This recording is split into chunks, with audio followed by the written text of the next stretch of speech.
Hey guys, Imperial Silver here today. So for today, we're going to be talking about other American coins. And you might be asking, what do I mean by that? And, do I mean just like, older coins? Like maybe I'm talking about Walkers, Franklins, maybe Morgan dollar. Maybe I'm talking about quarters, SOQs. Maybe I'm talking about older stuff, bit barbers. Maybe I'm even talking about like cap busts. But I'm not. I'm not talking about these. These are American coins, and they are beautiful and they are nice. But they're what everyone thinks of when they think of American coins. But I like to hold, and I kind of believe that there is another era of group of American coins that isn't really collected with the American group as much, and it's kind of left on the side. So that's countries that were either colonized by the U.S. or were at least heavily influenced by them. And there's a couple of countries here. We're gonna go kind of from like the most influenced to the least influenced. And yeah, we'll just kind of start. I'm going to be doing a little bit more history of this one, so if you guys like that, leave a comment so you liked it. The first ones we're going to be dealing with are coins from the Philippines. The Philippines was acquired by the U.S. in 1898 in the Spanish-American War, and they held it till 1946, just to the end of World War II. Mind you, the Japanese did take good parts of the island, if I think all of it technically, actually. So that is something you have to keep in mind, but they still were technically under U.S. control legally. I don't know how you would describe that. And they kind of had like made two big batches of coins. The first batch is they kind of had this design here. Push these back. These are a little bit older, so oops, sorry. Here we have a 1904 half centavo. Their centavos, their system just goes like the same as the dollar. Very beautiful. I actually is like one of my favorite designs. Period. This one has pretty cool toning. It's not really going to pop up well on camera, but I really like this design. So they had a half, a full centavo. They had a 5 centavo, a 10 centavo, a 20 centavo. I think this is the 20, right? Yeah, 20 centavo here. This is, I think, supposed to be Liberia, and this is Volcano in the background for them. You have the big shield here of America with the eagle on it, United States of America. Like, this is more American than, to be honest, most American coins, in my opinion.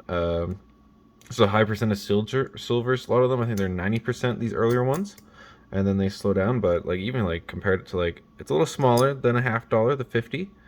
Um, but United States of America, Liberty. This is like if you told me besides this the centavos part, this is pretty dirty on this side, but yeah, it's a pretty big difference. And this is what they had like before. They were under Spanish rule, right? Under Alfonso here. This is a peso from Isla Filipinas. Un peso. They were under that system, so yeah. And they had this kind of batch for I think up to the early 20s, and then out of there they kind of switched to this like different style, where you have this more shield and with like a little. It's not as much of my look. They have like this little thing here, this little castle, 3 stars. It says what does it say again? E plus unum. Gosh, I don't have any of these that are good enough to read. You guys catch that? I can't even read with my bare eyes, to be honest. Shoot. Philippines? Commonwealth of the Philippines. That's what it is. I can barely read that well. And then the other sides are still the... Oh, I guess they do change. Some of them. So the centavos have this design. The 1 and 2, the 1 and the half have this, and then the bigger ones have this. The silver quality does go down a little bit, which you might be able to see. This is kind of like a bit of a tint to it. Compared to like this. That's because they dropped down to 75% silver. So they're a little bit lower percentage, but it's still a pretty decent percentage. I like to collect them because I think they're really pretty and they go for pretty low premiums. And you got your 10. You have 5s, which aren't, they're nickel, but they're still very nice coins. And they are also that other design. You have your 5, 20, 50, and I thought it was 25 for a second. I kind of panicked. And then your 50s. And there's also like a MacArthur anniversary one, which I would kind of say is like maybe the last of this collection before it's just the Philippines. Um, and there's more like of this too. Like I don't have them all. There's also pesos of this era. I don't think there's any pesos in this era for the big ones, but this one does have a peso. It's a harder one to get though. So that's the first one. After 1946, they stopped being under American control. So that's the end of that one. We'll move on to the next country here. If you want to collect them, I think they're super fun to collect. I think they have really nice designs. You can usually find them for like a low premium. They have a pretty thick edge, I find. Their edges are pretty distinct. And I think they're really cool. I think they're really neat and a cool part of American history that gets overlooked. Yeah. Also, fun fact, the Americans, after they beat the Spanish, technically paid them for the Philippines. Um, the next one is the Panama.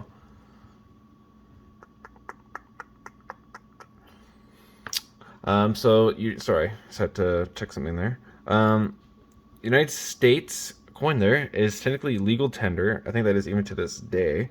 Anyway, we're thinking that Panama wasn't technically like colonized by the Americans, but in 1903, they signed a treaty that allowed the Americans to own the Panama Canal, which is like a good part of Panama. Panama's not a huge, super big place, and in there, they built the Panama Canal, obviously, because it wasn't built yet. And so the Americans ran that from 1903 to 1979, and then jointly from 1979 to 1999. And they run the Balboa system, which most of them kind of have this conquistador kind of guy, and then their coat of arms over here. Now, this isn't super American at first glance, but when you grab an American coin, you quickly realize this is the exact same as an American one. And then you're like, oh, well, the dime can't be that either, right? And you're wrong, because this is their... Oh my gosh, what is this again? These are... This is like, I guess like a 10 cents of Balboa. 10 cents. They follow our measurements exactly, or the Americans, I guess. I'm not American. Exactly, so their coins have the same amount of metal in them. They held up the same amount of time as the American coins. So, yeah, it's pretty cool, and they have a really nice design. I think the Conquistador is a very pretty design. Fun fact, the reason it's called a Balboa is after a famous conquistador in the area called Vasco, sorry if I butcher this, Nuenze de Balboa. If I butcher anything in any of these videos, I'm sorry. I'm not trying to. This is one of their older ones. This is a little bit more before they really started to kick into like super close to us. So this is a 2.5 centesimo. So kind of a neat coin though, a little hard to find. But yeah, they pretty much have, they have the right, like anything that you can think of American domination, they have that, right? Because they follow the American system. There is one anniversary coin for their commemorating their like independence, I think, in like the 37 or 47 something, or at least in that era, 30s, 40s, and it's a half Balboa, and they look, or a full Balboa, but it's quite nice.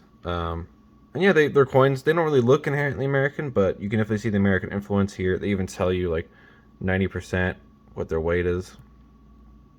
So, yeah. Neat non-American coin. The next one you might argue is more American or maybe not. I don't have coins from this country, but this country is Liberia. Liberia is a country on the west coast of Africa and was colonized by the U.S. in 1822. They got their independence in 1847. It was kind of thought of as a place for American slaves of the time to go back to Africa and kind of not really colonize there, but like live their lives there, kind of like giving them their freedom back. So it kind of turned into this colony of free slaves that have come from America. And they made their first coins in 1847 when they got their independence. Like a 1 and 2 cent, and they made a 10, 25, and 50 cent. Some of the patterns, not their actual coins, they have like American themes, but they're not super American in themselves. They tend to follow like the American system for like money. Um, Obviously, they're inspired by American commerce system, but some of their patterns you can really see the influence coming through, and you'll see like this almost exact design on a lot of their coins. In their patterns that they never did, which is sad because this is one of my favorite American designs. Um, so yeah, they made silver coins up to 61. They did 62 for dollar coins, but yeah, they're a pretty cool country. They're a little hard to find. I find that's my thing with them. I've seen one. I don't collect them, so I didn't pick it up. But if you want to do like a full American collection, that might be something you might want to check into, right? Like, because America didn't really have too many colonies, but Liberia is definitely a colony of America, at least for a period. So yeah, they're pretty cool. They're pretty nice looking. They're a little hard to find. That's the only thing. For the next one, I sadly don't have an example. So I'm just gonna bring out some American coins to play with while I talk about it. And that is Hawaii. And Hawaii, you might be thinking you're like, Hawaii is a state. What do you mean? Hawaii wasn't always a state. It was under its own ruler for many, many, many, many years. And in 1847, they started making their coins. They made a penny in 1847. This penny doesn't have too much to do with this because I wouldn't say it's very American in nature, but it's a penny. They're pretty rare, those ones. Most of the Hawaii collection is going to be really expensive also. Just a heads up. Not like crazy expensive, but you're going to be paying a pretty penny for almost all of them.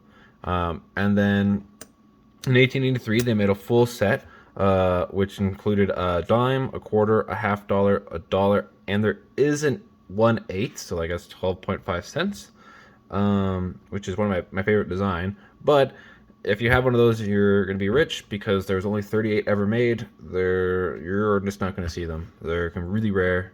I guess they realized that 12.5 cents is a really odd thing to make a coin and have a dime and a quarter. It just doesn't really make sense. But they're very American in design. They have their coat of arms in the end, but they follow the American system as like just kind of like the Panamanese. And then a couple years later, they would be incorporated into America, and yeah. But they're very cool. I know a lot of American coin collectors kind of collect them also because it's a state of America, but technically they weren't part of the country until later. But they're very similar also. Except for the penny. The penny's an oddball. The penny's kind of like the one exception to that. And I guess the eighth, but I don't know. Can't be perfect. The next one's we're starting to get a little bit farther away.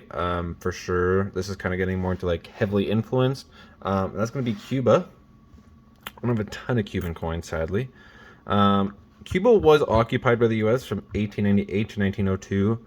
And they did have very good relations with them. Like, it was a very common spot for people to go vacation up until 1959 when Fidel Castro took over.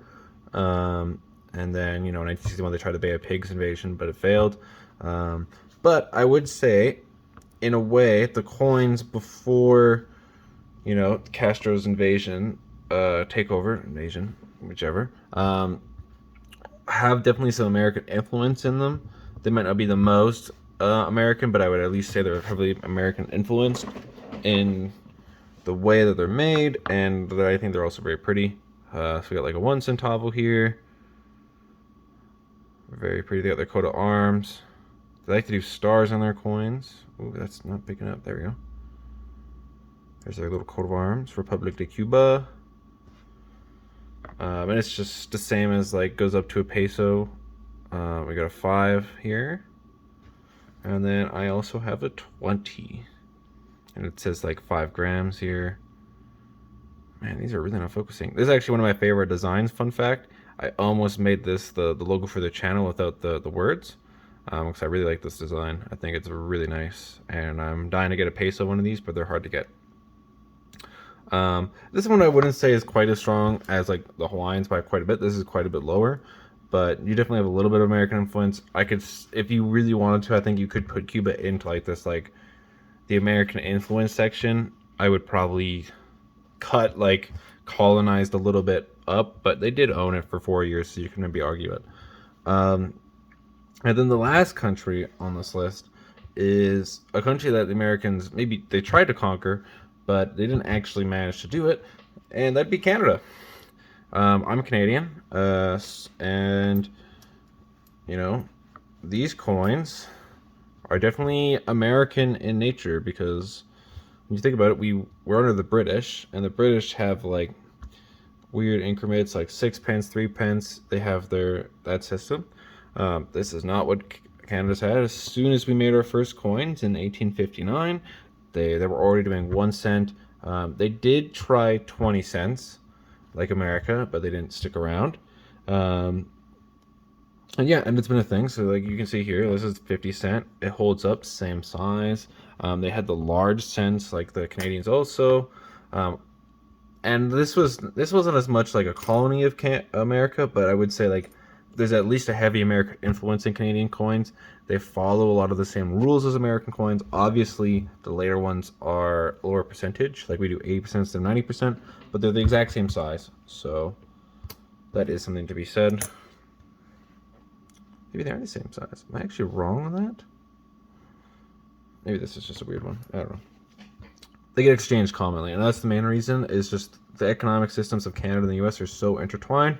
Canada decided to make it there's the same as the U.S. Obviously, we don't have the penny anymore, and the U.S. still does, but you know, that's kind of been the colonies of America, as I would say. I wouldn't really count Canada as a colony, but I would definitely say Canada is heavily influenced by the U.S. And that's something you got to think about when you're doing these bigger collections. Do you want to have like Philippine stuff? Because I would say the Philippines is an American coin. In this era, this is an American coin. Like I'd be surprised if you could find an argument that it's not. Like you could argue, and even if you want to say they're not made there, they are. A lot of these coins even have mints, actually, which is kind of a fun fact. I'll bring that up really quick. If you look closely, this S stands for San Francisco, and I think if I look, I might be able to find a D for Denver on one of these. Let's see really quick. Yeah, there we go. D for Denver. A lot of the American coins were, especially the later ones. Actually, I think they both all were. So, but yeah, that's a fun fact. So they're really American, like so. If you want to have like your American collection, maybe you should think about getting one of these. You draw the line wherever you want. I would probably, personally, I would say the Philippines is a for sure American coin. Panama, it's iffy. I would argue probably Liberia's like not like yes, it's a colony, but it also separated. Hawaii is after, so it's kind of a weird spot where their coins are very American in design, but so I'd probably and then Canada and Cuba are even iffier. Canada I wouldn't really count as American, but if you just want to hit like a coin that's similar to America, maybe that's another thing you could do. So yeah, but if you guys enjoyed the video, leave a like, subscribe. There's only a couple 55 of us I think right now, and that number is growing. I want to make this community big. Toss that subscribe. There's gonna be more videos coming out. And yeah, until next time, guys, keep collecting, and yeah, have a good one.